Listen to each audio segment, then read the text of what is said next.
Welcome into Module 15. This is our documentary week. We've seen a short, that's how it started. Everything between the short and then this week have been feature-length narratives, and this week is a feature-length documentary. It's called Born into Brothels, American film from '04. These two folks are credited as the directors, but I really think it's the woman that is the true director of this, and because of that, it's our first female director. We have seen many strong female protagonists in the films that we picked. Here's your first female director. It's filmed primarily in Calcutta's red light district, and we'll get to that in a second. Documentaries, these are the things that you kind of want to mark down and know. They still work like features in terms of a story arc. This one is a good example of a traditional story arc. It has a beginning, has a middle, has an end. Once you are introduced to the protagonist, she's quickly put on another path, and then her and the kids spend the bulk of the movie overcoming obstacles to get to the climactic end point. So very much a traditional story arc, and just like the narrative features that we've seen throughout the semester. What changes in terms of the development of a documentary is oftentimes you don't know where it's going to go. You'll start as a director with an outline. You'll pick people that you want to interview. You'll know where you want to get to, but what you uncover in the process, you're not scripting things for people that you interview to say back to you, and what they choose to say can propel your story into different directions. And this changes the role of the editor. So in this case now, I have all this footage, I have all this good bite, I have great information, and now how do I start to shape a story out of that? And that happens in the edit, where in a narrative, the editor is working from a script, still very creative. There's lots of things that they can bring to the story, but the story's already been written. It's already been shot and acted on. So the creative input that the director has there is not directly influencing the narrative part of the storytelling like it is in a documentary, because so much is unknown. So now what I choose to put in, what I choose to leave out, becomes the story itself, and that's where documentary is different in terms of making it.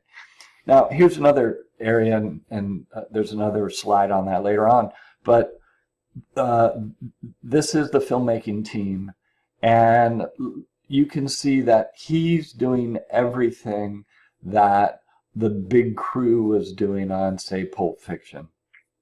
I gotta guess at various times that shooting crew was in the neighborhood of 100 people. In the documentary, it gets scaled way back to what we call a micro crew, and in this case, it's just him filming. His mic's on top of his camera, probably has a small little light to light up her face, and then she's talking directly into it. Now, it's advantageous when you go into an environment because you're not coming in with a huge film crew, which makes people somewhat unsettled. So this is a little more innocuous. It's kind of draws less attention to the filmmaking process itself. In our story for this documentary, a cinematographer goes to film the red light district in Calcutta and quickly figures out that she's not going to be given access to really what's going on there. Partly because she is a woman, partly because she's American, she's an outsider, and they're making a film of that which people really don't want to talk about. When she meets the kids and sees an interest in them to learn about photography, she sees that as a way to connect with her story. Calcutta, India. Going around the world, you just can't bypass India, an ancient civilization, thousands and thousands and thousands of years back. I sometimes chuckle when ours is not 250 years old yet, and these cultures are just so ancient and makes them very complex and interesting.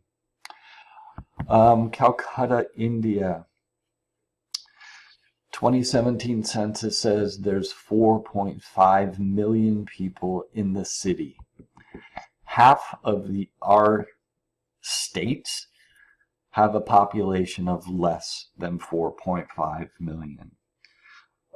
Connecticut, Oklahoma, Oregon, Arkansas, Nevada, Kansas all have less people in the state than they do in Calcutta. They've invented a new term here. Unfortunately, we need to now have degrees of poverty, and they've come up with a term which is absolute poverty. And that's defined by you or your family making less than $1.25 a day. Calcutta, the makeup of Calcutta's population falls into the absolute poverty category. And as a side, you might remember that Mother Teresa worked here, and she chose it specifically because it was one of the poorest places in the world. What's that do to people? That's partly what this documentary is about. How do you survive in this environment with 4.5 million people in absolute poverty? One of the ways is prostitution. Many of the women, many of the young girls are born into it. It's a cycle that you'll see here in the film. While they try to do some things to create paths for the kids to get out, many of them just can't break that cycle, and many of the young girls end up doing exactly what their mothers did. Some are victims of human trafficking, which is all too common. And then I want you to watch two shorter documentaries on the Context Links page. One covers a young girl who starts at 13, and she's the sole income provider for the family. And the mother is just, it's hard to believe. It's just hard to believe. But it sets up what's going on here for you when you watch Born into Brothels. Cinematographers also have some other challenges. You generally don't have time to light. Usually, especially in these guys' case, when they're traveling halfway around the world, every ounce that you take becomes important. If you're filming a documentary back in the outback, weight becomes a big thing. So you start dropping a lot of the tools that we use when we're close to home and in our studio. And again, I mentioned one of the challenges, we don't know what's going to happen when we're filming here. So these cinematographers are really, really good, and they know how to do more with less. Actors, there are none to speak of. Sometimes you'll see silly recreations, or you will hire an actor to do a voiceover, but that's not often the case. Usually it's driven by the interviews and voiceovers via the director. And remember that any time the camera's brought into a room, it changes it. What happens when you flip up your phone and people know that you're recording them? They just instantly change. They start mugging for the camera. This happens in the documentary world too. And then the assumption is that documentaries have they have to be truthful. They don't.